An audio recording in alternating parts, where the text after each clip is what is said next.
hace años que trabaja en la granja. Él nunca trabaja aquí. Sí, pero como asesor, digo. ¿Para qué? Como asesor de los recortadores. Sí, ya. Es interesante la industria que él casi lo hizo aquí. Sí. Él vende productos, la escuela, él es consultor, él hace la máquina y... Sí, ya lo vi ahí en foto antes. Esta máquina tiene por, maybe 8 años aquí. Sí. Y en serio, nada quebra. Es muy buen máquina. Después no podemos ir a ver. ¿Lo siento? Después lo podemos ir a ver. ¿Quieres ver? Maybe. Ya, es un poco difícil, pero puedo traer.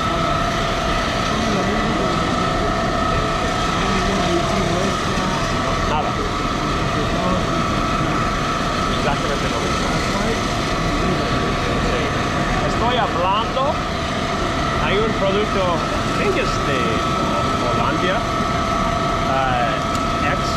Excelite.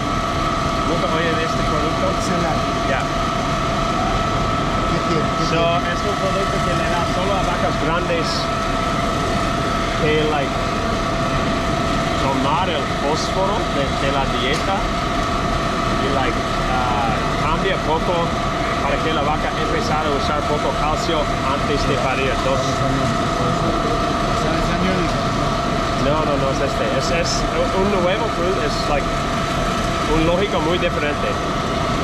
Es X línea Z-E-L-I-T. Excelente.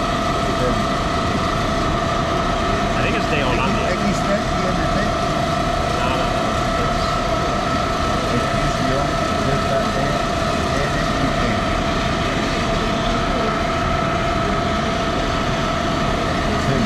Excelente.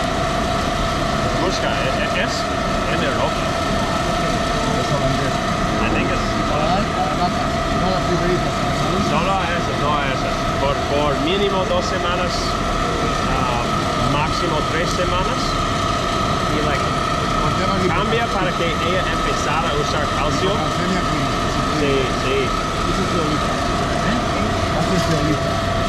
Bueno, es diferente. Muchos ranchos ahorita le dan la bovical cuando parir.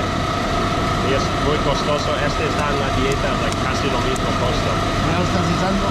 No, estoy hablando y tomando muestras de sangre aquí en las vacas frescas y vacas y estoy mirando que hay problema y que cuando tú le das el calcio cuando parir es tarde, necesita hacer algo días antes.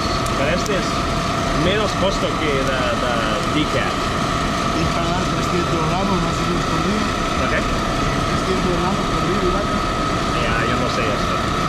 Hablo con la compra. Teolita. Teolita.